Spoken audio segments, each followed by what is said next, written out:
আজিৰ ভিডিঅ'টো স্কুলৰ পৰা ষ্টাৰ্ট কৰিলোঁ। এতিয়া মানে স্কুলত মই ডান্স শিকাই আছোঁ, কাৰণ আজি আমাৰ ইয়াতে মুকলি বিহু এখন আছে, যাৰ বাবে আজি এতিয়া ছাৰহঁতে ষ্টুডেণ্ট ল'ৰা আৰু অলপমান ছোৱালী কেনেকৈ কৰি যোনখিনি নাচাৰ বাদে আছে সিহঁতক কেনেকৈ বিহু ফিল্ডলৈ লৈ গ'ল, আৰু মোৰ লগৰ কেইজনীৰ সৈতে সিহঁতক খেলাৰ প্ৰতিযোগিতাত যোগদান কৰিবলৈ।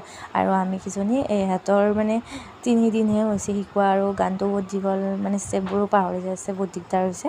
সেইকাৰণে একবাৰ সিহঁতক নচোৱালোঁ। মই আহি আকৌ ময়ো ৰেডি হ'লোঁ। ছাৰে কাৰণে মেখেলা চাদৰ পিন্ধি যাব দিছে, জিতি পিন্ধি যাব দিয়া নাই, তো সেইকাৰণে অলপ খাজি কাচিও ওলালোঁ। লগতে এয়া গাড়ীত বহি এইকেইটা পোৱালি, গাৰ্জেন আৰু এজনী ক'ত বুলি বিচাৰি আছিলোঁ, এজনী মানে দুজনী দেখাত একেই, টুইনছ হয়।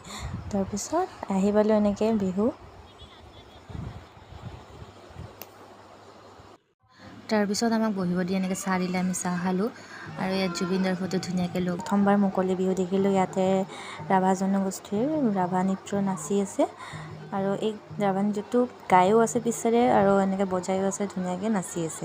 একদম লাগে যেন বজি আছে ক'ৰবাত গানটো, তেনেকুৱা নাই। আৰু সিহঁতক মই ক'লোঁ যে তোমালোকৰ ভুল হ'লেও ৰখি নিদিবা, হাঁহিয়ে নাচিবা, এনেকৈ সিহঁতক লাইনো কৰাই দিলোঁ। তাৰপিছত এনেকৈ এটা বিহু হুঁচৰি দলো চালোঁ। তাৰপিছত বেছি দেৰি নাথাকি ময়ো গুচি আহিলোঁ, আৰু আমাৰ প্ৰগ্ৰাম শেষ হোৱাৰ পিছতে। আৰু এইকেইজনী আমাৰ সৰু সৰু ছাত্ৰী, মানে নাচনী। আৰু এই আমাৰ ৰ'দটো যিহেতুকে বেছিকৈ আছিলে আজি, আৰু আমাকতো ভিতৰত বহিব দিয়ে, ভিতৰৰ পৰা অলপ ভালকৈ চাব পাৰিলোঁ। বাকী মানুহবিলাকে বাৰু গৰমতে এনেকৈ বিহু চাই আছে। আৰু আমাৰ ষ্টুডেণ্টে নাচা ভিডিঅ'ৰ দুটা অলপমান ক্লিপ দি দিছোঁ, চাই লওক। সিহঁতৰ নাচ দেখি ভাল লগাই 500 টকা এটাও দিলে সিহঁতক। যদি ভিডিঅ'টো ভাল লাগিছে লাইক কৰিব। Bye bye.